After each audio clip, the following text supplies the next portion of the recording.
hope this is working. Hello, everyone. Welcome to this week's episode of Hollywood Matrimony Live. Thank you so much for joining us. Make sure you check out our website, hollywoodmatrimony.com. And we are live right now on Facebook and YouTube.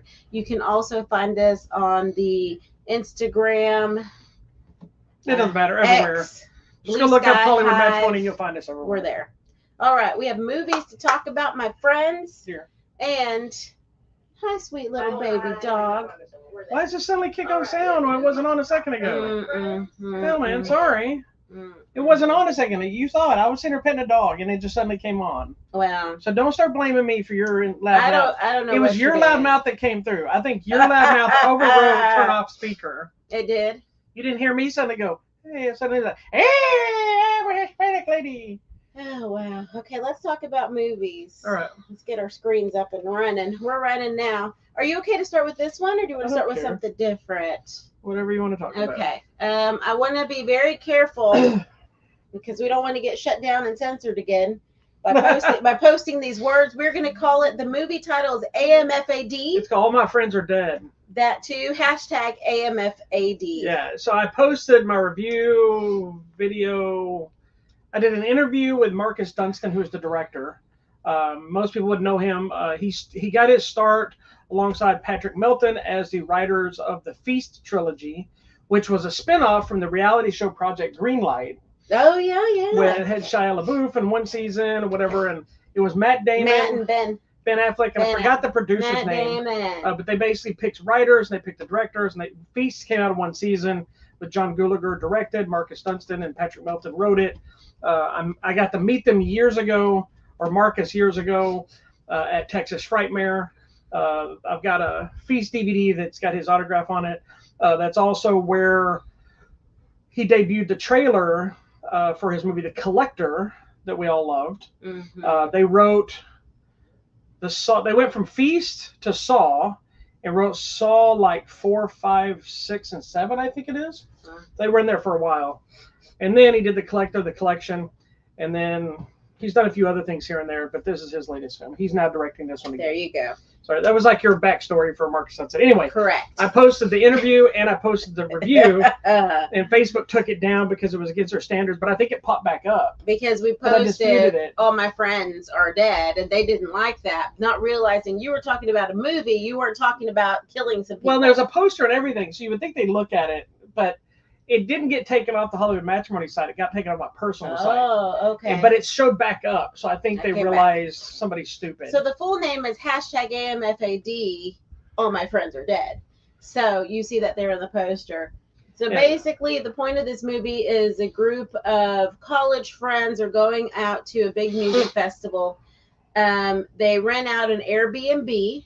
That's near the thing, and they're like, woo, big party weekend, and crazy things start to happen at this Airbnb. So it makes you kind of scared to go stay in weird houses. And it also kicks off, it's a very cliched horror film. Yes. On purpose. Yes. When I asked Marcus about the fact that all the characters are very stereotypical horror slasher flick characters, and if he was worried, he's like, oh, no, I purposely leaned very into that because I wanted those cliches to be there because it also goes in directions you don't fully expect. There's some stuff you can probably figure it out. I think both of us figured out who we thought the killer was, but it wasn't the way we thought it was. Well, yeah, kind of. I thought it was one, and then I switched to another, and then the other was a surprise, which is good. And then, but the whole reason why is crazy. And there's a whole other level. And the whole movie is almost a homage to Scream as well. Yeah. Complete with an opening kill of a celebrity, which is in the movie, it's JoJo, whatever her girl. She's like in the movies, the opening sequence is very much Drew Barrymore's scene. Correct. She's not only in that scene, but it has an opening scene like that kind of sets the tone. If you're a fan. Picks up some other stuff. So that had that very homage kind of thing to it. And then it plays up on what the Seven Deadly Sins kind of vibe. Correct. So with all that being said, what did you think? I really enjoyed this movie. You know, I didn't really know anything about it. We're just like, we're watching this movie. So I was like, okay, slasher movie. But I like it. And I like that it's a modern take on something we're all very familiar with, the crazy slasher. And we don't really know why. At least we don't think we know why. And that it becomes that group, the ensemble. Thank you. But then you start to become suspicious of everyone else, and everyone's suspicious of everyone. So it does very much follow the Scream pattern. It's a slasher whodunit. Slasher whodunit. And we don't, and then like, well, why is this happening? And who's doing it? And who knows what? And then it becomes one of those things where secrets become revealed. Yeah. And you find out it's because the secrets of this person and this person. So it becomes one of those things, and then it makes you want to question, are these people actually your friends? Well, it's also got a lot of societal stuff of social media and a lot of social media, like that the influencer chick. And again, that it almost plays up the idea of, are they your friends? Are they not your friends? Similar to when people say my friends on Facebook. Right. Are these people your friends? There may be 15 of those people on Facebook tops that you're actually friends with. The rest of them are acquaintances, people you met along the way, may have something in common with, and you like them, but they're not your friends. Correct. They're not the people that are going to be hanging out with at your birthday party, at your weddings, at funerals, whatever. They're people that are going to be on the computer the whole time and nothing else. Correct. You know, and that's fine. It's nothing bad about that until you start seeing when they turn on you and say things about you, or they're doing other things behind your back. And I just tell you to your face. Yeah. By the way. I enjoyed the movie as well. It made me happy to know that he was leaning into that, because one of the things when I watched it was, it's kind of like everything feels familiar. And after seeing his Saw movies and The Collector and Feast, I was kind of hoping some different kinds of twists, but then I kind of realized what he was going for, and it wasn't even a case of just because he told me that, oh, I get it.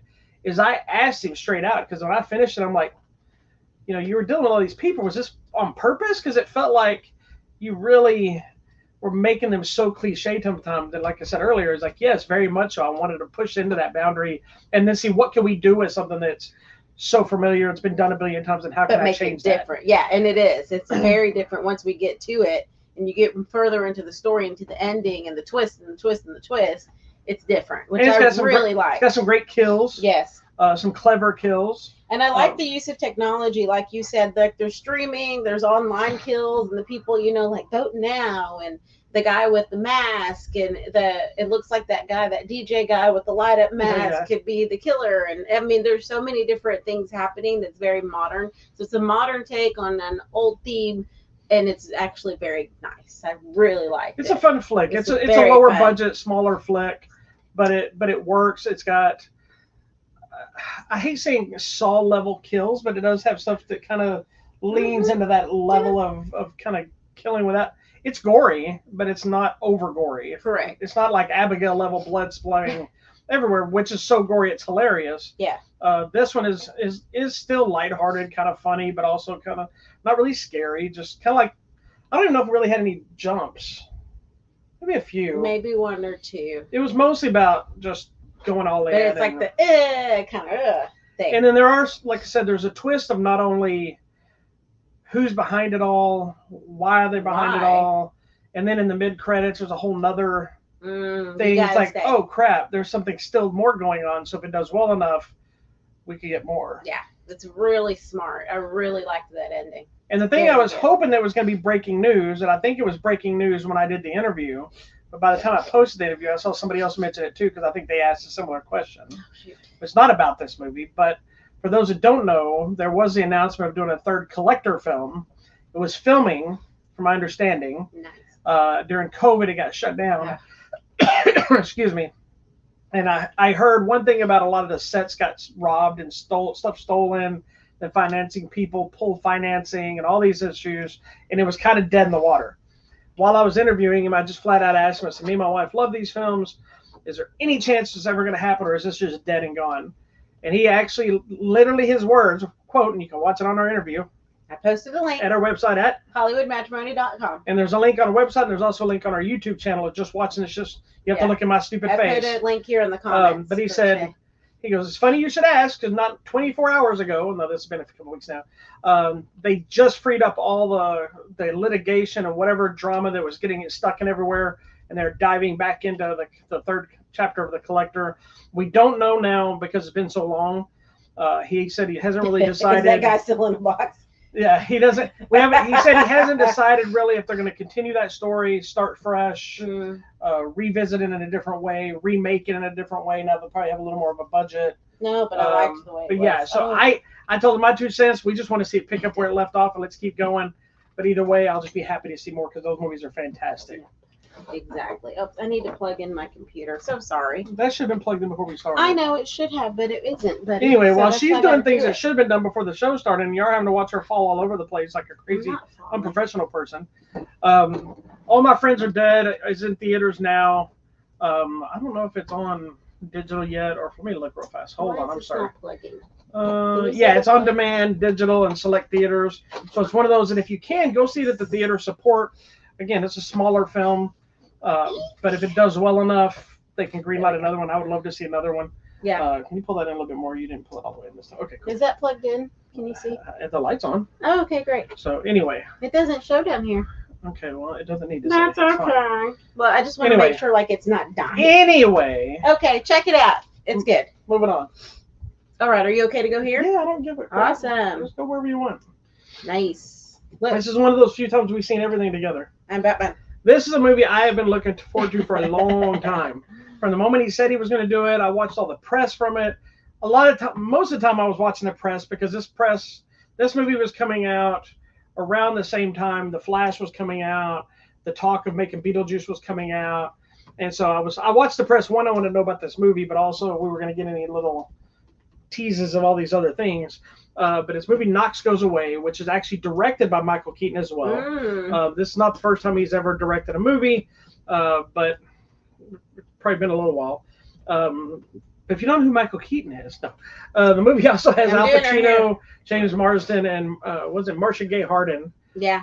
In it, and it's basically about a hitman who is dealing with I forgot the name of but it's dementia essentially. A certain type of fast evolving dementia. Yeah, and so he's having to deal with like a situation before he completely loses his mind.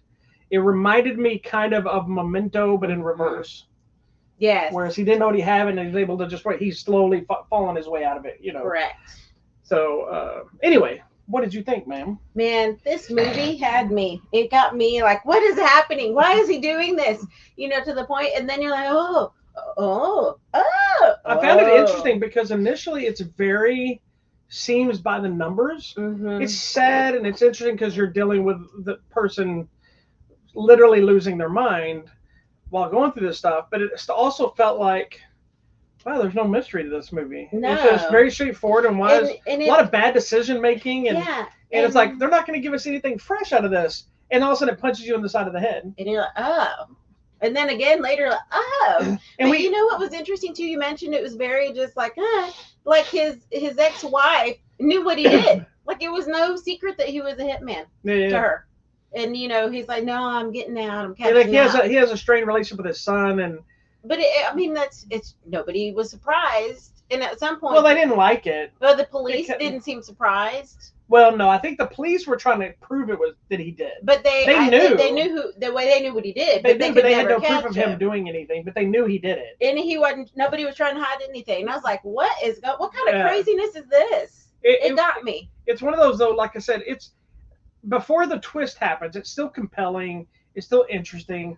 He is fantastic in to know that he's directing the movie. He's always good, but that he's playing a character like this, it's so multi-layered that has to go from having a conversation like this to suddenly talking in the same sentence and not have any idea what you're talking about. Yeah. You can see kind of the switch in his face based on his facial expression where like suddenly like just somebody turned it off and he has no idea what you're talking about. Then it comes back on and the way he did those mannerisms. I would love to see what study he did and who he watched and how he figured out, or if he just found his own thing. There's got to be some studying in there somehow. Yeah, of the dementia or how people react or they come in and out of it. And you know what? I really liked Al Pacino, even though it felt like he was barely there, but then he showed up and then he showed up again. And it was very pivotal what he was doing.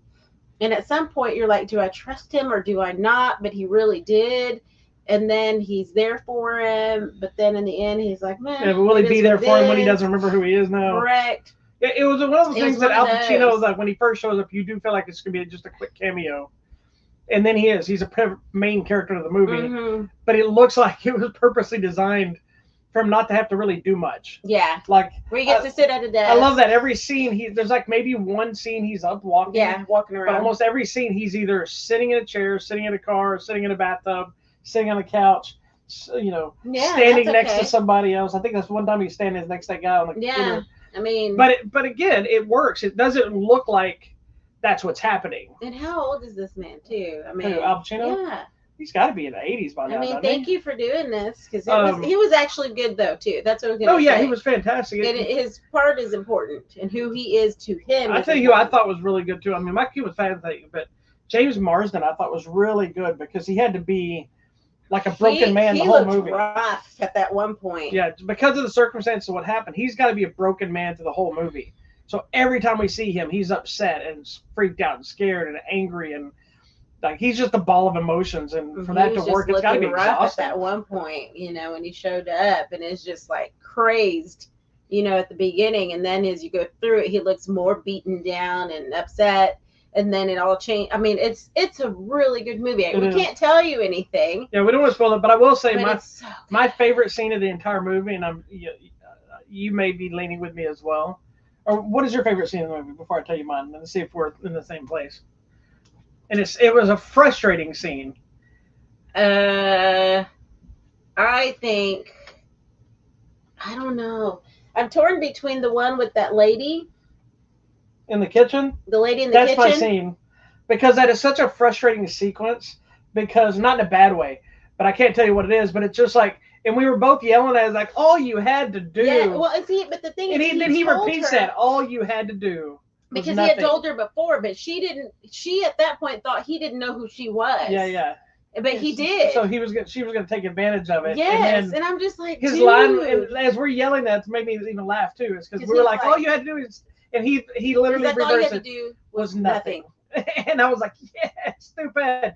But the irony of the whole thing was excellent. But then at the end, what happened with her, I was like, oh, he still cared, Yeah, but still, it was such frustrating. These people. She kind of. And and I think it's not a spoiler either. It's a very secondary part of the story. And in a way, why I like that, because I think in a way it reminded me of my grandmother. Everybody at that point, my grandmother was like 96, and people thought like she couldn't hear or she didn't know, but my grandmother knew everything that was happening. Yeah. And she was the one that would pretend like she couldn't hear so she could listen to what was happening. I do that. You're going to do that. But I do that now. At a certain point, I think we begin to lose. I don't know if it's respect, or we begin to feel people don't know, or maybe in this case of dementia, like we start to treat people as less than because of what their condition is. Yeah. Not realizing that there are moments of complete lucidity and they know exactly what's happening. There's an element to. So she took advantage of that. What I like to refer to as unintentional selfishness. Mm-hmm. Whereas when you're burdened with having to take care of something, sometimes you either want to speed it along or you take the easy route, or like when somebody can't go back to their house or something like this, and you're the one that's stuck with paying their bills or taking care of their stuff, then you sometimes speed up the process, even though they're not going anywhere for a long time. Mm-hmm. You speed up the process of getting rid of their house or selling their things or whatever. And it's not the bad or wrong decision. I mean, eventually. But you're doing that for you more than you're doing that for help them. Yeah. Because you want to make it this is a joke. But I've told my parents, I'm an only child, and I know I have to deal with all this when they go, God forbid anytime soon. But I told them, I'm like, y'all have a lot of junk. Can y'all start cleaning out this house so I don't have to deal with it? I'm joking, but I'm not joking. Because I'm like, there's a lot of crap you never touch in this house. We're going to have to just clean. Can you get rid of this now? Yeah. And they laugh, and then next thing you know, my mom's like, do you want some of this? So I said, Mom, I was kidding. You don't have to give your crap away. You do not want anything. But if anybody wants anything, I'll start making a list. No. I assume like you have, we're not going to get anything, don't need anything. No, I don't expect anything. I just know that I'm going to be the one that has to clean out the house. We're going to have to clean it and take care of their affairs because I'm the only child. That's my job. Okay. That's my responsibility, and I'm fine with it. It just you can, as people get older, you feel that stress is coming. Yeah, we got to just be prepared. God forbid I go first. You better not. Then you got to deal with that and my parents because you're going to have to take care of them. Oh, God. I'll be that's like, we're not related anymore. You keep saying you want to do a will, but that's one of the first things I'm put my will is you have to take care of my parents if something happens to me. I would. Only because I want them to burden you. If I'm here, I'm not taking care of them. I would, and actually I would want them to be able to stay in their home for as long as possible. That's my mom's request too. If I'm around. Yeah, no, you want to put them in a home. I'll put everybody in a home. You see, that's what you do. We don't do that. I'll put your parents in a home. I'll put my parents in a home. And I'll put them all in the same room. I don't care. That's my mom's only request. She's like, I want to stay at home as long as possible. Oh no, then your mom better be nicer to me because I'll make sure she ends up somewhere else. No. Anyway, everyone deserves that. Knox, Anywho, sorry. Knox Goes Away is available now. We went down a dark path. All our parents are fine. Knox Goes Away is available now on Blu-ray, DVD, and is streaming now on Peacock. So check it out. There you go. Not on an animal Peacock like the network. The network. But if you do see a Peacock run down the street and Knox Goes Away playing on it, stop it and watch it because that's really badass. It's really good. Okay. No, I mean watching on a Peacock would be kind of badass. Watching on the feathers. Yeah. The feathers of the screen. All right, next. Oh Lord, this movie. I enjoyed this movie. This next movie is the movie Sting. As you see there, it is about a spider named what does she call it? Oh shoot, she gives it like a girl name. It doesn't matter. It doesn't. Basically, something falls out of the sky. Like from space. And it lands there in the form of a little critter. And they don't have a reason why it looks like a spider, does it? I think because it landed and that's kind of the first thing it saw. Did it see a spider? Oh no, actually no. You know what? It came out with little tentacles, and that's all. It was like this. No, it came out as a spider out of the egg. I know, but I wonder if it just happens to be a spider. It watched a documentary and learned how to be a spider. That's all. I think it was just anyway. I don't think that matters. It doesn't matter. Anyways. First of all, she was terrified of this movie because she's afraid of spiders. I am definitely afraid of spiders, and the only thing I remember in the preview is the spider got bigger and bigger and bigger and bigger, and I was like, oh no. I thought this was a fun flick, man. This is really good. It's nothing groundbreaking, award-winning. It's just a fun kind of monster flick. That's got some quirky characters. They got characters you can't wait to die. Yes, there's always it's got a lot of great practical effects. Mm-hmm. It's got some great use of cinematography. Kind of like when you see in this image where you see the spider on the ceiling. There's some stuff in like a dollhouse that's kind of creepy, and then you realize it's inside of a dollhouse, and some stuff in like AC unit vent unit things, and all kinds of stuff. And I actually dug this movie. It's not anything we haven't seen before in a kind of a monster flick, but the fun of the spider and the alien twist without any real explanation for anything, which I always love. Unless it's a necessity to the story, our only explanation is this thing crashed on the Earth. Yes, it just says a mysterious object falls from the sky. It's an egg, and from it emerges a strange little spider. But the creature is a fast-growing, flesh-eating monster. That's all you need to know from the story. And it just looks like a spider. Correct, but it kind of at one point you see the girl has the Animal Channel on, and it's talking about spiders. So I think that the creature learns to mimic some of spiders. Well, did you catch the kind of nod to the story itself? Of what? The little girl's name, not the spider. The little girl's name is Charlotte. Charlotte, yeah. So they play up on the whole Charlotte's Web. Oh, she names the pet is named Sting. I'm sorry, I'm dumb. That's the name of the thing, is Sting. Okay, and she's Charlotte. Yeah. I got that. I got the Charlotte's Web. I know. I just thought that was clever. And the parents are both, or I don't know if they both are, but I know one of them they're dealing with creating comic books and stuff, and she's trying to create her own comic book about her spider friend and all this stuff. So yes. So it's an interesting little world, and then this weird apartment building they live in. And these two old ladies that are, one of them is hilarious, and the other one you want to die. That's funny. It's a fun flick. I mean, it's a monster flick. Oh, okay. And it says she names the spider Sting after reading The Hobbit. But it's interesting, in The Hobbit, the name of the sword, or Sting, is not the name of a spider in The Hobbit. It's the name of the sword that Bilbo uses to fight the spiders. So it's really interesting. There's a lot of connections here for all the nerdy folks out there.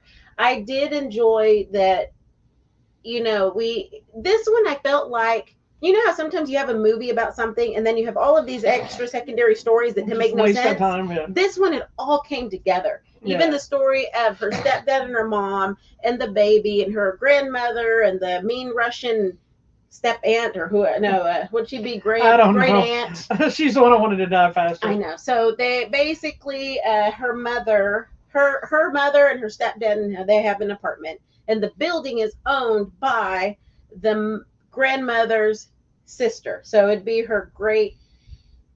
I don't know her. Okay, if it's her grandmother's sister, what is that? Your aunt, your great aunt. Your great aunt. Yeah. Well, she's old school Russian, and she's very mean, and she's very cheap, and they hire the exterminator to come out, and then they don't like that work, so she hires a different exterminator to do it cheaper, and then they call the first one back, and then that's where our story picks up. Is the exterminator is like, what is all this stuff, and what are these noises I hear?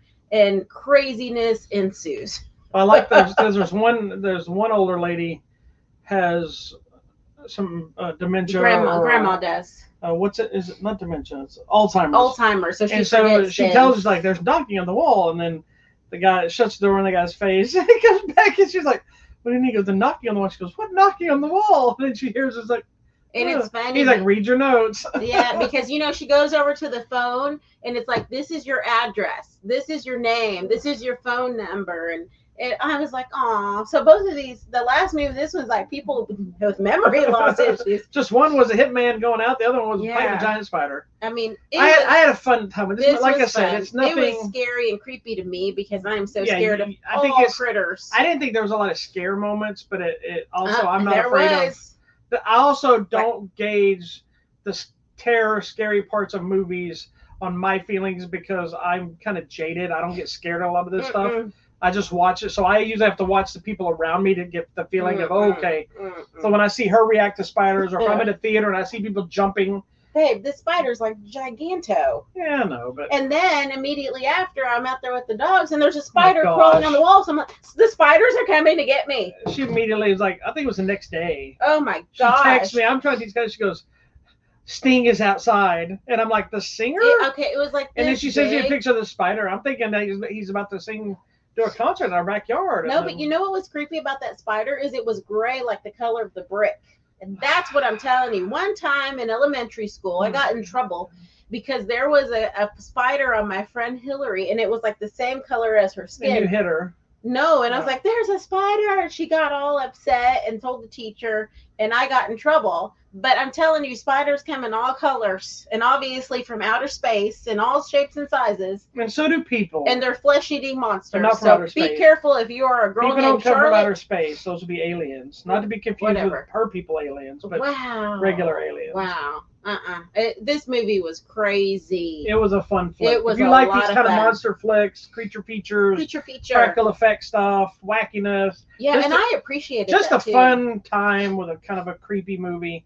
Sting works well. And I just appreciate, and and it's so crazy how when people are so involved in their own issues, they don't even pay attention that there's a giant spider right behind them. Because everybody's so wrapped up in their own thing. On their phones. Yes, or like at one point she's just listening to music and zoning out, and it's like spider stealing. That's just something that movies annoy me because even as somebody who's mostly deaf, like. But you're very aware. I guess maybe I'm hyper aware and I don't realize it. I assume everybody is because I watch people that are sitting there and somebody just walks past them and I'm like, how would you not know that a person just walked past you? Have you seen? We've looked at the level of awareness scale, and you're like always at a orange or a red alert, and most people are at a level white, oblivious to what's happening around them. Really? And I shared this one time. Yes. Where is it? How do you gauge it with people? So, is that the? We're gonna give y'all a test. Yeah. So hold on. What is it? Hold on. It's the scale. What is it called? I don't know. I wasn't part of this test. She's doing that. Sorry. Sting is available now on digital, Blu-ray, and DVD from Logo USA. If you like good, fun creature feature, check it out. Okay. Now let's go back to whatever her wackiness is in progress. So, oh my gosh, I gotta find it. Okay, I'll find it. We're gonna have to move on because she's wasting time. But there's one. Oh, here it is. Relax. Our situational awareness scale. So most people are in level white, like oblivious to everything, or they're a yellow, relaxed awareness that like they may have noticed somebody walked by. Right. That's most people. You're more focused, like you're careful, you're observant, you're always aware of potential danger. And it's one of those where it's like you're always pick your seat in the restaurant. You make sure you're facing a door. You check how many exits there are. By the time we've walked into a restaurant, you probably know about approximately how many people are in there. So if you walk into a restaurant and you have no idea where the exit is, you always put your back towards the door or the back towards where the crowd is. You probably maybe sound super paranoid. No, but it's also your training, and now you've made me a little bit more paranoid. Relax. It's called tuned out than most people. The people that walk out of the store and you're looking for your keys and you're walking to your car where somebody can just come and kidnap you, you're tuned out. Relaxed awareness is you're kind of aware of things. I'm trying to get more focused now. The next level is high alert. You can confirm a threat and you're ready to take action at a moment's notice. That's you. You're between focused and high alert. Do you remember when we were coming out of Walmart and there was a guy standing with no shirt on and I kind of threw you to the other side as we walked? You were walking and you do one of these things. And you're like, what is going on? Yeah. And I was making sure because he was acting a little weird. Yeah, and then, weirdo people. And then about the time we walked past him, another guy kind of circled around next to him. Yeah. And then there's the people that once something happens, they go into complete shock. Like if you're in a high alert, they shut down and then you go back to being tuned out it's a whole circle. But so we were talking about this one time we were at a meeting at work and my boss is complete like, woo. And this came into this thing because it became one of those, okay, how many people are in the room? Don't look, like put your head down. How many people are in the room? How many tables are in this room? How many men? How many women? How many exits are there? Just random, like, can you do it? And you would be able to pass that. I'd be kind of like, meh. But I am now like you, where I make sure to, like, if I'm in a restaurant, like, which direction do I want to face? Make sure your back's not towards all the people. Can I easily grab my purse or my phone in case I have to call 911? These. Have you ever? So it's just that. I sound like a crazy person from these descriptions. But no, you're not. Have you ever noticed when I sit down and how I rearrange everything on my spot, my table? Yes. Do you ever realize what I'm doing, or have you ever noticed what's happening? I feel like you always make sure like your phone or something's within reach. And I don't know if you're ready to use salt shakers as weapons or something. No. But you always move everything kind of in a certain way. And I'm like, he's ready to grab this salt and throw it at someone's face. Well, no, usually I will move all the signs and the salt shakers, all the stuff off to the side out of the way to open up the space on the table.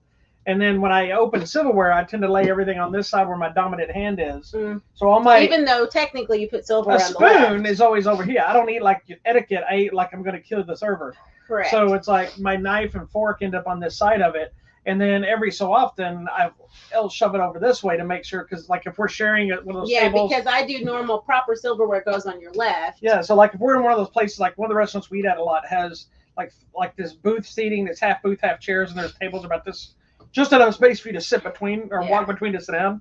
So if I'm having to be this close, I move everything from that edge either here or to the other side so that anybody coming to the middle can't reach over from their table or grab something as they're walking through. I gotcha. I know. And my drink, like everything is set to be my dominant portion. So like this can be this can be this, and yeah, no, I know you always move everything around. I don't know why you do all that, but for me, it's just like, can I quickly grab my phone in case I need to jump under a table, hit 911? That's because I'm hiding. I do that a lot too. I don't know if you've ever noticed my phone disappearing off the table. My phone goes like here on the seat next to me most of the time. Okay, yeah. So it's not visible. So and then what's the emergency button? You hold the one button and it's like my nose. You push the button and it turns me on. Like this. We know, like immediately, like this. You can be like, call 911. So I know. I make sure I know how to do that too. Anyway, that was a weird twist into going in and talking about steam. Situational awareness. Not a spider movie. But it's actually really important. Anyway, we're moving on. It's available now. Oh, I'm so excited to talk about this movie, you guys. I didn't write a review for this. This is the new Netflix movie, and it's weird that it's on Netflix. We'll talk about it. This is Saving Bikini Bottom, the Sandy Cheeks movie. If you know anything about SpongeBob SquarePants, you know about his friend Sandy Cheeks. She is a flying squirrel from Texas. Who lives under the sea. She does. In a dome, so she has oxygen inside her dome. Yeah, and if you see, she always has a little helmet if she's walking out in Bikini Bottom. because she needs oxygen. I will say I'm not a big fan of the CGI animation that they do. I like the classic 2D animation. I believe the first movie they did the 2D, and then everything else has been this, I believe. Yeah. I don't remember for sure. But I do still enjoy them. I find it endearing, and so I was excited for this. I was baffled that it went to Netflix, but I'm assuming that there's some reason it went to Netflix instead of Paramount. Because Paramount has all of the. Well, they do Nickelodeon and all this stuff. So, and they have the news, the TV series, which a new season just started. I think there's a Patrick Star show too. Yeah. So it just, but who knows why? Who knows? Anyhow, so if you know anything about Bikini Bottom, this is where everyone lives. SpongeBob and his friends live in the ocean in a little city called Bikini Bottom. At some point, something happens, and SpongeBob and Sandy Cheeks are not there when the town gets taken, and they have to go rescue everyone. And lo and behold, they have to travel to Galveston, Texas to go save everyone. So she's like, well, I guess we're going back home. So let's go, SpongeBob. This movie was crazy and fun.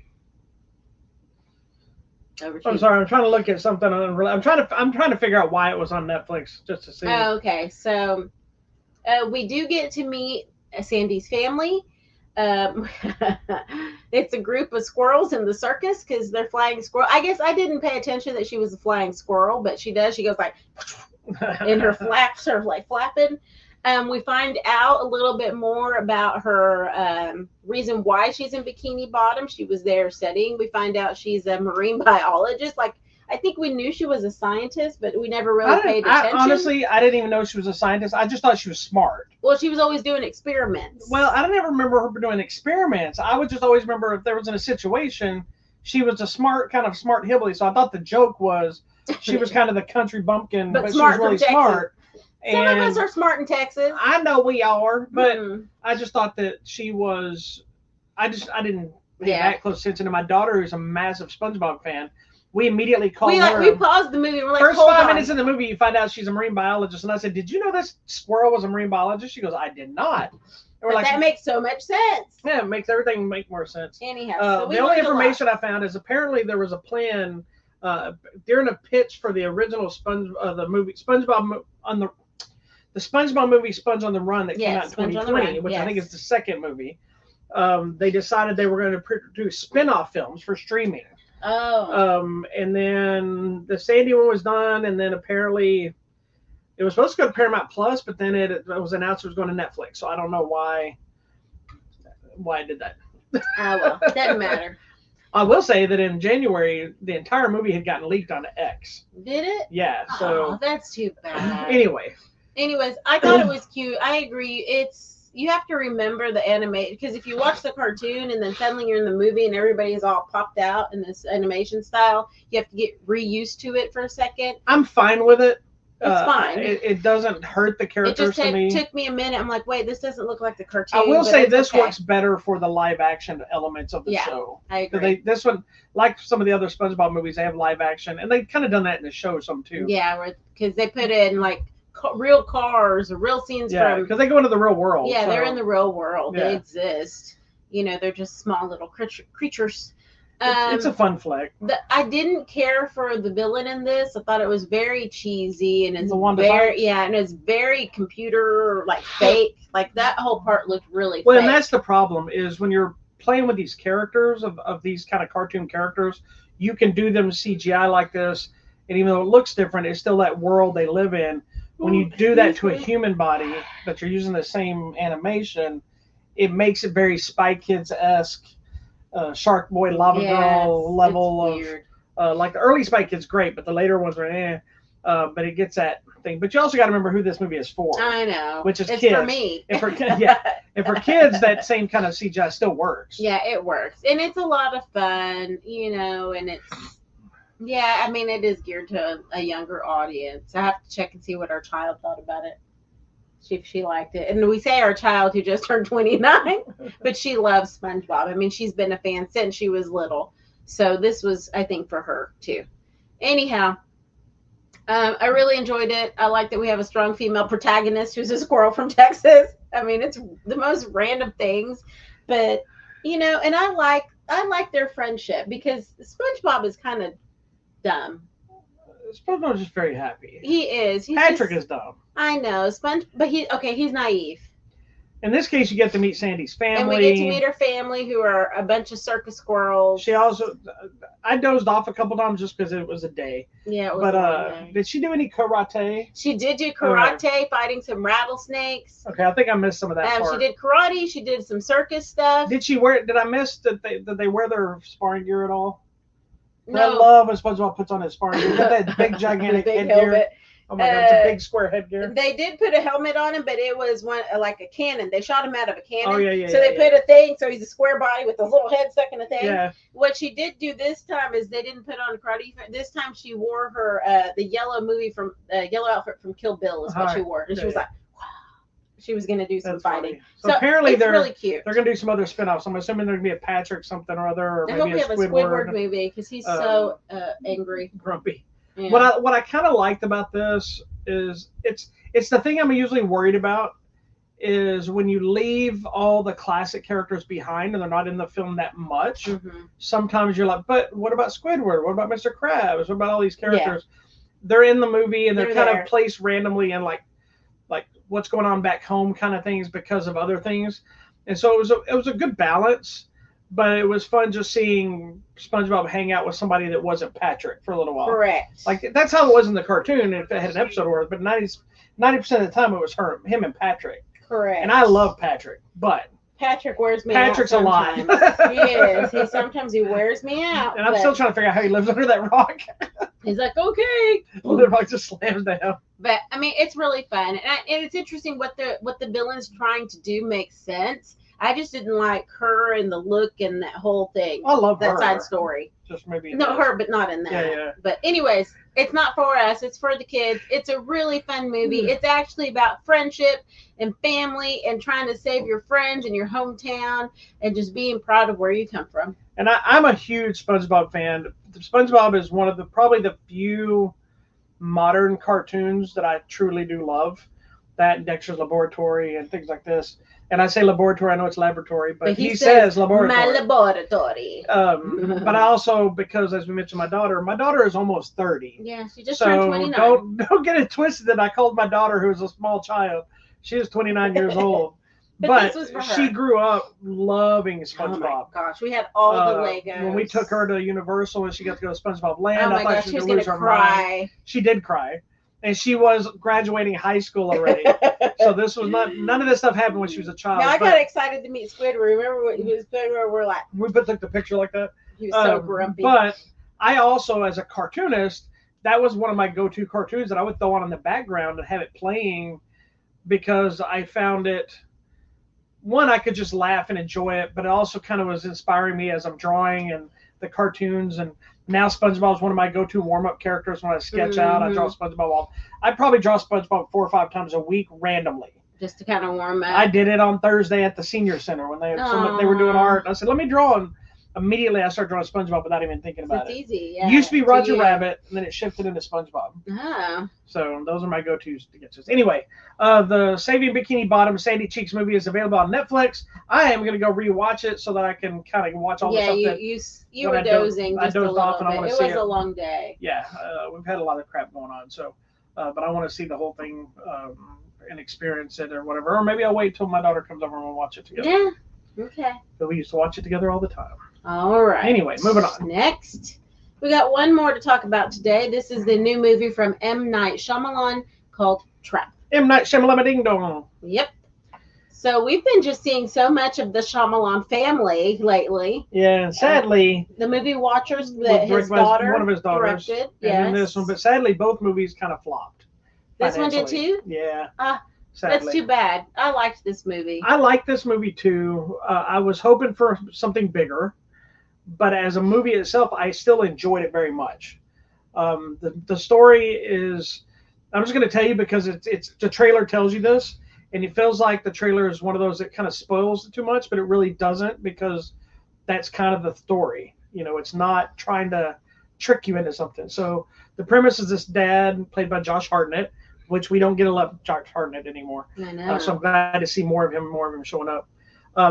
takes his daughter to this concert of this lady named Lady Raven, very much like a Taylor Swift type, who is played by M. Night Shyamalan's other daughter, Suleika Shyamalan. Yes, who also wrote and performs the actual music in the movie. But what reality is this entire concert was a trap set up for this serial killer called the Butcher. Josh Hartnett is also the serial killer, the Butcher. It tells you in the trailer. This is not a spoiler. And so now it's kind of a game of cat and mouse of how is he going to get out of the concert, not let his daughter know, still have the concert, all these kind of things, and then uncover the truth. And with M. Night, you always know there's usually some sort of a twist. I think my biggest disappointment here is that there really wasn't that big of a twist. But at the same time, it didn't feel like it was trying to. I feel like our friend the other night says maybe the twist was you're expecting the twist and you didn't get one. Yeah. I think part of it, there's a little bit of a twist in, I don't want to say, in the dynamics of some of the people that he knows. I don't want to say who, but I think part of that was the twist. Maybe not for him, but for them. You know, maybe. Like the secondary characters had a twist. They didn't really, though. But she did, because she kind of knew. But we already knew she knew. We didn't know. Yeah, we did, because there's a scene earlier where she's in the control room with the lady, and they're talking about it. Did you not catch that? About what? I'll have to tell you off the air. Okay. But yeah, it wasn't a surprise thing. It was a surprise to me, the other lady. We'll talk about that part off. Doesn't matter. No, I don't know if I'm talking about her. That to me was the twist, but it wasn't because it wasn't about him. I know what you're saying. Because I feel like we go into the movie knowing. You're talking a different. I now remember that little thing. Yeah. So how it all came about. How all this. Because that was one thing I questioned through the whole movie. Like, how would they even know? Yeah, that to me is the twist, but you don't find that out till later, and it's not even about him anymore. Yeah, that's what's interesting. But then throughout the entire movie, I'm like, there has to be something else going on. That's what had me like, okay. Well, see, like in the trailer, I was really hoping. This isn't a spoiler because this is not what happened. But when I started the trailer, remember I told you at one point there's a thing where he shows a video and he's looking at this guy and we're being led to believe that he's the killer. I told you, I was like, ooh, what if the big twist is he's not the killer at all? And when we see the movie, that's why they're showing us this to make you believe that. Mm-hmm. That ended up not being it at all. He is in fact the killer, but and it's important to know that because that's the purpose of the movie and how it plays out. But then I was like, no, there's something else, or there's someone else, or there's more people involved. I just kept going in all these circles. I started wondering, by the time it was over, I wondered, is this M. Night trolling us? Because everybody always talks about M. Night's big twists. Yeah. And he's trolling us because he knows we're waiting for it. We're waiting. That's what it was. It was that thing. So anticipation. I'm like, okay, what if it's this? Everything's a clue. Everything's a clue. This? And none of it's a clue to anything. Correct. And it's like, again, this isn't spoiling anything. It's because you'll still see it. You'll still be waiting for something. Because at the end of the day, sometimes your killer is just a crazy killer. Yeah. And let me tell you, for the thing, because the movie didn't get greatest reviews, it's kind of. But did he? Because yes, across the board, everybody is great because you don't expect him to do this. No, everybody has praised his performance in this movie, and I think he is fantastic. He is so good. The shifts in tone, and you can see one of them in the trailer, where he goes from this smiley, happy guy. And then shifts into the evil person that he actually is. Is like it's just a slow facial expression. They smile and then leaves. You know, there is one element of the movie that again is in the trailer, but I'm not going to play this part of it. That is really the reason he's able to do a lot of the stuff. And as the movie was coming to an end, I'd say that ruined the movie for me because there's no way any of that would have ever happened. You know. But there's an after credit scene that's funny. It doesn't have a lot to do with the movie, but it does justify that. It was very genius, and it makes you wonder if it was written that way, or if after he thought about it, he's like, people are not going to buy that. No, this would be funny. You know what I mean? Just saying the general trying to figure it out. Yeah. I still enjoyed this movie, but I'm also somebody, take this with a grain of salt, I've liked pretty much everything M. Night has done. I understand some of the flaws. There's some stuff that I'm not I wouldn't watch again. You probably wouldn't watch like Old. Was that one about the island? It was fine. It wasn't great, but I didn't hate it. The one about the plants, I don't like. And I did like that one. The one with The Happening. Yes, Mark Wahlberg. Yeah. I liked that one. I didn't hate it. I just felt like it didn't go anywhere, and it was kind of missed opportunity. It was much more about us just. It was an environmental thing. Yeah, it was an environmental. But like The Village, I love. But I think The Village is one of those that once you know it, that's the problem with a lot of his movies is once you know it. Or like Sixth Sense. Yeah, Sixth Sense. I thought Sixth Sense was highly overrated when it came out. I came late to the party. I heard everybody talking about it. Blah blah blah. I finally watched it. I'm like, that's it. But I think because everybody else had hyped it up for me. Yeah. But I still enjoy the movie. I like to go back and watch it to see if I pick up, like, did I miss this? Yeah. Am I that dumb? I think movies like Sixth Sense. Signs I know you love. I love Signs. I even like Lady in the Water, even though it's not great. But Sixth Sense, The Village. Did he make the one about the people in the elevator? He produced it. That was supposed to be like a whole theory. There was 2 movies that came out. There's Devil. I like that. There's 2 movies that they were supposed to be this whole new M. Night universe, and different filmmakers were going to take ideas that he came up with and create them into something else. And he had something to do with Wayward Pines, the show. Yeah, he was the producer on it. But you like for sure Split and Glass. Untouchable is one of my Unbreakable. Unbreakable was my favorite M. Night movie, and when he made Glass and Split, I lost my freaking mind. And Split was one of those that. The movie is fantastic, and none of us knew it was connected to Unbreakable. No, until you get to that one thing. Because back in the day, he announced after Unbreakable he was going to do a trilogy, and then Unbreakable bombed. Huh. As great as that movie is, that movie did not do well. Yeah. Split did insanely well, so it justified coming back and letting him finish this trilogy. I don't know if it's the same trilogy always planned, or because it did well. Yeah. I like Doc at the Cabin. I know you didn't like it as much as I did. You had your own issues. I just think because me as a biblical studies person, it's not exactly as I feel the 4 Horsemen would be, but I'm okay with it now. Yeah, but it goes again. People love the Servant TV show. It goes into one of those things of your interpretation of biblical stuff, Correct. So, but it's a good movie. But it is very suspenseful. And what I love about every movie M. Night has ever done is it makes people talk. Yes, you're talking about it. And he's making the movies. He's making the movies that he wants to make. Correct. He is making things that it's his story and his vision, and he's not trying to just cater to the audience. He's telling you a story.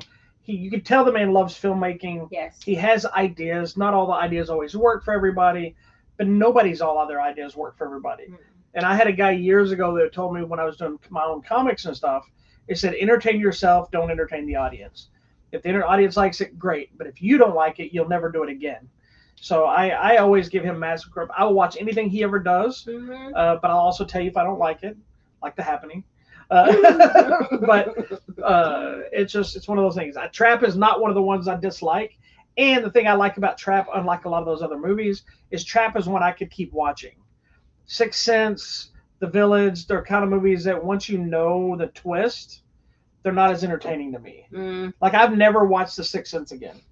See, I've watched it probably like 3 or 4 times. Like, I thought about it this week. Like, I want to go watch that movie again. I watched it once. I did the same thing with The Village. I've never watched them again. I would tell you how great they are, but I've never watched them again. Probably the only way I would either rewatch those if they ever made some weird sequels. Yeah. Or if I suddenly said, hey, we're releasing this movie on 4K, and I had to review it. That's when I usually revisit. I'm also not somebody that rewatches a lot of movies. Believe it or not, I know people think we watch movies all the time. People probably think you watch Star Wars all the time. Yeah, this one rewatches way more movies than I do. I do. I like to revisit things, and like right now I'm watching the Infinity Stones. What is Endgame. Endgame. Yeah. Just because I was like, you know what, I want to feel. The only time I rewatch stuff 90% of the time is marathon for a sequel or a prequel or a spinoff. When a studio re-releases some new anniversary edition of something, like I just watched Anchorman 1 and 2 because they released a new anniversary edition 4K of Anchorman. I may watch some old movie because Shout Factory is releasing it on Blu-ray or 4K. part of it's also because I'm watching stuff all the time, so Correct. I don't revisit a lot of stuff. But every so often, I like to revisit things. I'll come across something like I can't figure out what to watch, and like the other night, I watched the Three Amigos. I love that. They don't say Olay, but I'm going to tell you, Olay. I love the Three Amigos, and I've seen that movie a billion times. It maybe once on TV, and it's You want to watch it later on? No, thank you. Probably one of the only movies I've watched recently often, which was probably last year, was 9 to 5. Oh, because we watched it. Sometimes we'll just watch it if we're like. Well, remember we were on. Were we traveling? We weren't. It's the Hawaiian trip because I watched it. I watched it on the way to Hawaii, and on the way back, I made you watch it with me simultaneously coming back. That is a fun movie, though. I've watched 9 to 5 a billion times. Oh, you know what? And then randomly, M. Night Shyamalan wrote the screenplay for Stuart Little. I know that. That's hilarious. Anyways. Anyway, yeah. I liked this movie. Josh Hartnett's the best. He's so good. I was watching an interview with him, and he was talking about how, because he kind of disappeared. He was like the it guy in Hollywood and everything, and he was kind of gone. And he was like, apparently it had a stalker situation. Oh, no. And then something to do with just the stresses of the industry. He moved away, and it kind of didn't do a lot, and now he's kind of back doing stuff. So because he was in I think Oppenheimer, he did this. Yeah, he was in Oppenheimer. He did that Kevin Hart Die Hard. Oh, that thing. was so funny. So I like Josh Hart. I was never a huge fan of back in the day. I didn't hate him, but he is so good here. So I'm glad to see him back. I'm glad to see him. Yeah. Check out Trap in theaters now. It didn't do the greatest in the box office, but if you're tired of all these big tentpole movies, go see other crap, man. Yeah, see something different. Go see other crap like Trap. Trap was really good. You know what? The other thing, though, this is a random side note that I thought was really good in this movie was that whole concert feeling and being in the arena and all the screaming girls. And he's like, what the heck is going on? Dad mentality. I was telling her that another interview he did, he's like, when they made the movie, he's like, there's no way people act like this. This can't be real. He's never been to that. As an older person, when we go to concerts, it was not like that. No. People were like mellow, like either that or, they were like out there smoking in the field. Okay? Now they'll say people pass around the Metamucil. Yeah. But he said that he took his daughters to a Taylor Swift concert, and he's like, holy crap. Yes. They perfectly captured it. Mm-hmm. One of my biggest, that reminds me, one of my big issues with this movie is I think we could have gotten way more depth and entertainment, darkness and whatever you want to call it with his situation. But part of the movie felt really like M. Night's chance to showcase his daughter's pop star dreams. So I felt like we were watching a concert film. Concert movie and she was it was too many performances for me. Not because she was horrible. I wasn't a fan, but I'm not a fan of Taylor Swift either. But I just felt like, all right, we're going to watch her perform another song. Let's wait for something else. And then we go back to his stuff, and then we got to watch this again. I know and understand it's a catalyst to the story, but I'm like, clearly he was trying to get his daughter on camera. And you know what? That's whatever, okay. man. Why not? And I'm not a real fan of her because she bothered me too on Star Trek or whatever. I like her, Alison Pill. But she did weird me out because she came on here, she looked like a grown woman. And she's always, even though she's an adult, she's always looked kind of like a kid. Yeah. Or like a young adult. She's very mom. In this case, she came in and I'm like. Mom jeans showed up. Yeah, she had a sweater on and I'm like, she looked like the Juliette Lewis mentality where she's gotten older, but she still has the kid face. That's what she looks like to me. Yeah. With barely any wrinkles or anything, but she's like in mom jeans. I mean, she's still not very old, but it was that same vibe. When she walked out of the house, I'm like, hey. And then the fact that Haley Mills is in this running around as like a negotiator. Yeah. Was kind of funny. And the movie even had it had a lot of horror homages, like not Scream, Psycho, and it had a couple of those moments. Little things that kind of nuances that kind of creep you out. Mm-hmm. But I really enjoyed this. I liked it. I mean, it has issues. It's not perfect, but it's pretty good. And there are people that just hate anything he does. Oh, well, so you know what I hate? And this is a reviewer thing that I really can't stand is when somebody. And I read a review for this movie, and the guy he talked about good and bad, and he was fair, and his things weren't wrong necessarily. But he's like, I think I'm done with M. Night after this movie. That annoys me because I'm like, just because you don't like this movie, why would you just stop watching anything they ever do? Because they still have stuff to say. Why would you not give them still a chance, knowing that they have the ability to make something great, like the movies that everybody praises that he makes? Fair. You just say, I'm done watching this movie because his name's on it. Watch it. That's how my friend is with who's the guy from Medea? Tyler Perry? Yeah, nothing Tyler Perry. I know, and I don't understand why. That. Maybe you don't like the Medea character. I get that. I don't. Some of his other movies have merit. There's some that are just really. I don't like a lot of his movies either. But oh gosh, my thing. I also don't understand how you just like refusing to watch a movie because an actor is in it. Okay, I do that. I know you do. I don't get that. Like, I'll tell you, I don't. I've watched 2 or 3 with that lady that I don't really care for, and that's okay. I still won't watch that Dano kid, but I did the other day because there was one and you tricked me, and I didn't know he was in it. I didn't trick you into watching it. But I haven't watched the Beach Boys movie because he was in it, right? So, I mean, I'm sorry. There's just certain things. You know that Dumb Money movie where he played the guy with the stocks? I watched that. I was like, that was okay. Last year. He was okay, but see, I did watch it. I need to let it go. I guess we've talked about this on the show before. I've never had an issue where, like, when somebody does something in real life that's horrible or bad, that I then boycott the entire career, whether it's music or otherwise. I wouldn't give them money to do anything, but this stuff already exists. It's already out there. Other people have paid them already. You boycotting it doesn't change anything. I get so tired of the boycott nonsense of anything because people are like, well, I will never go to this restaurant again because they gave money. Who was it recently? It was Netflix, because the guy gave money to Kamala Harris's campaign. I guess I'm canceling my Netflix subscription because he donated to the campaign to his wife's close friend. Okay. And I'm like, okay, what does his Netflix thing have to do with that? He's still going to make all that same money. You're not doing anything by canceling. If everybody canceled it, sure, he'd be hurt. But what did it prove? What did it do? Nothing.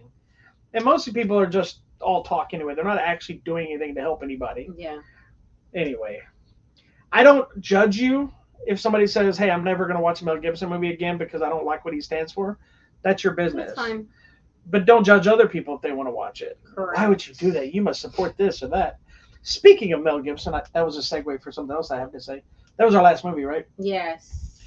The irony, so I don't know if I told everybody when we talked about it, but I know I talked to you about it, is there were some people that were throwing a fit about Deadpool and Wolverine. Oh, goodness. About they went and saw it, and it was blaspheming Jesus because he refers to himself as Marvel Jesus. It's a joke. And the crucifixion, that was because there was a comic cover. And once again, I will tell you this, the crucifixion has nothing to do with Jesus. That was a punishment. Did they also do that when they hung up Caesar on the X in the I'm sure they didn't. Whatever movie was? I'm sure they didn't. Caesar? But the crucifixion has nothing to do with Jesus. That is a punishment to criminals. I'm talking about the Apes movie. The crucifixion of Jesus is a different discussion. It's about the crucifixion of Jesus. The crucifixion has nothing to do with Jesus. It's about the Romans. But the funny part of this, or not funny, the irony of this, is Deadpool and Wolverine is about $5 million away from being $400 million domestic total, which would make it the highest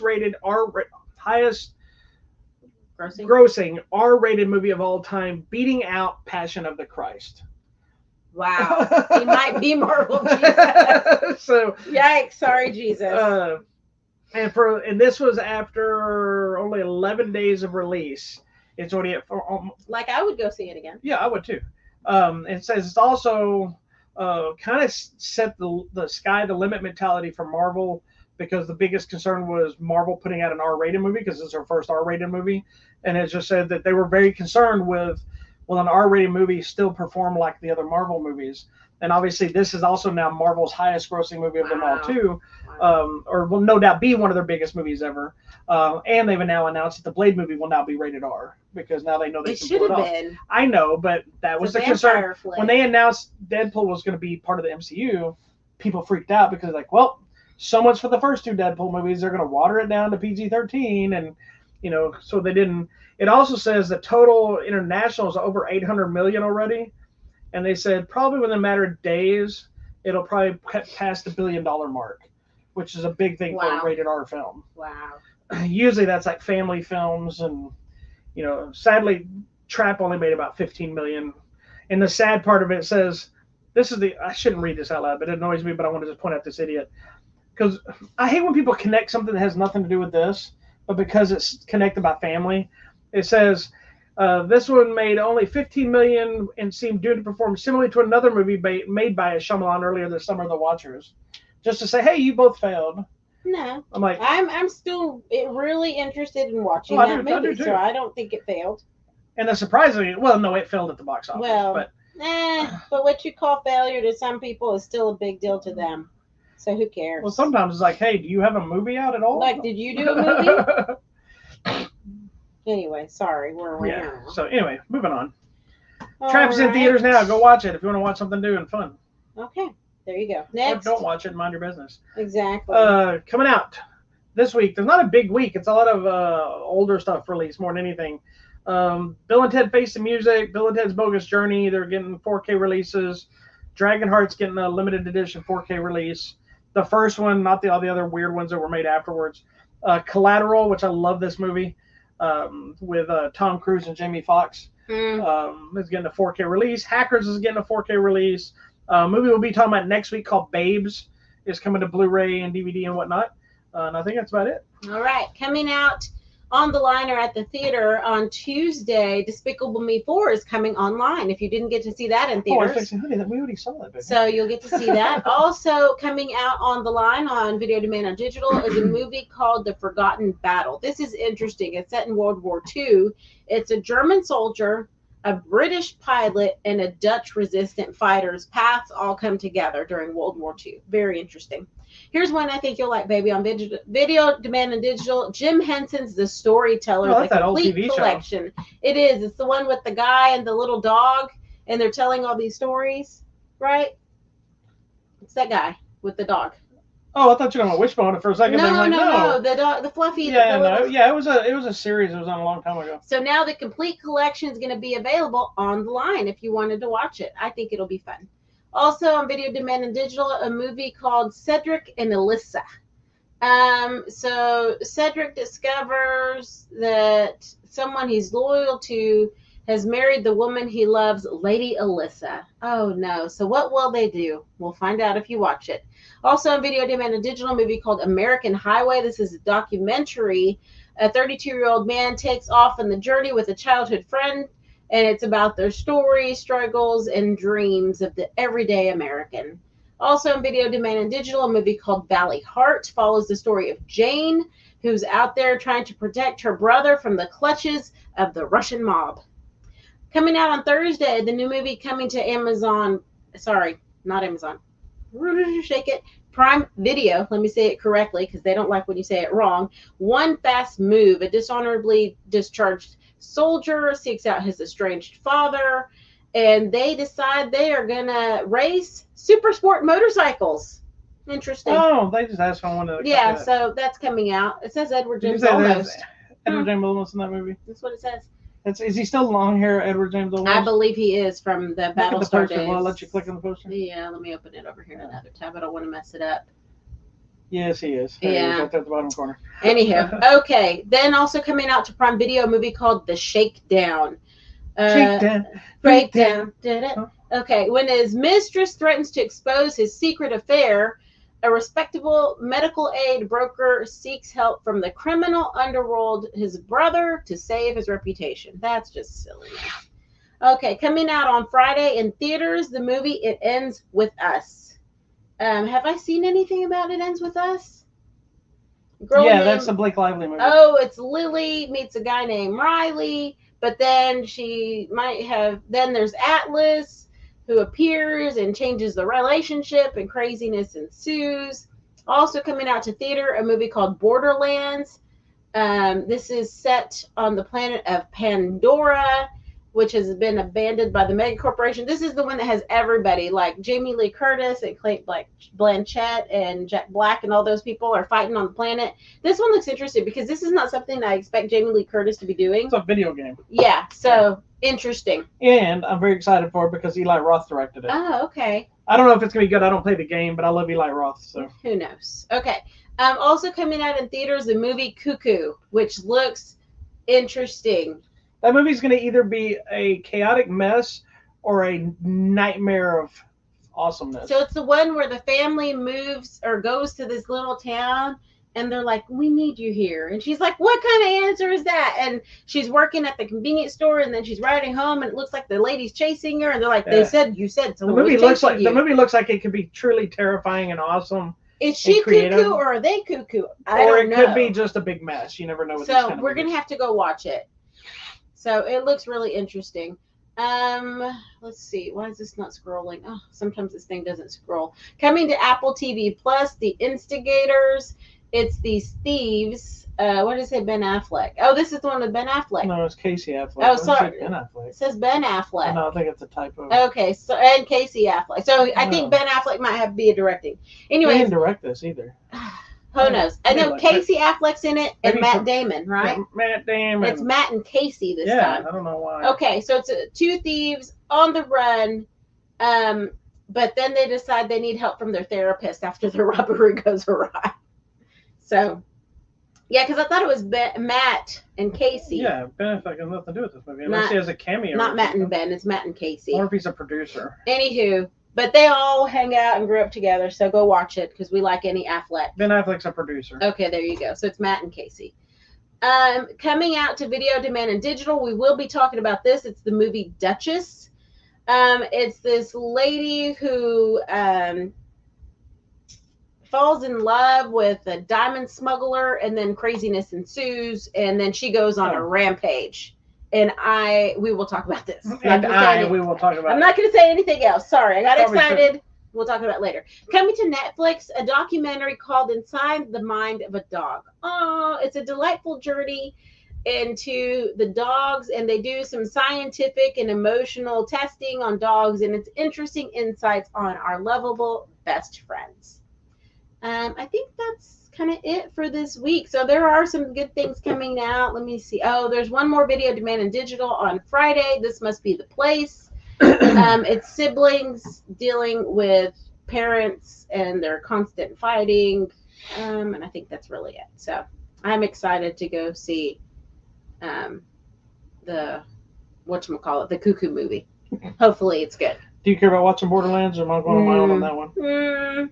I mean, it looks interesting because it's something, like I said, I don't expect Jamie Lee Curtis to be like in one of these weird action fighty things. Well, no, she's done a lot of stuff at this point. So. Yeah, I guess you can. She was in everything, everywhere, and all. I guess you can do. Yeah, but she had sausage fingers. So going into giveaways, we don't have a lot new this week. Oh no, did I change? No, I don't have any new ones. Oh, okay. I don't have any new things this week, but I do have a couple of new ones that will be there next week. But we still have copies of Challengers. Alienoid Return to the Future, the sequel to Alienoid. True Detective Night Country, which is actually like season 4, but all that every season's its own thing. The Last Stop of Yuma County that we talked about here. The original Twister, so if you want to be able to watch it on 4K before seeing the new one, but you've probably already seen the new one because it made a buttload of money, it still is. And of course, Sting that we talked about today on this show here with these two lovely people sitting in front of you. There you go. That's pretty much it. But I do have another TV series. It's like a pop culture thing that I'm a big fan of that we'll be listing, and then something else as well that might star Ryan Reynolds and maybe John Krasinski coming soon. All right then. Well, that sounds exciting. Thank you so much for watching this week's episode of Hollywood Matrimony Live. We will see you later, my friends. Peace be with you. Later, potato.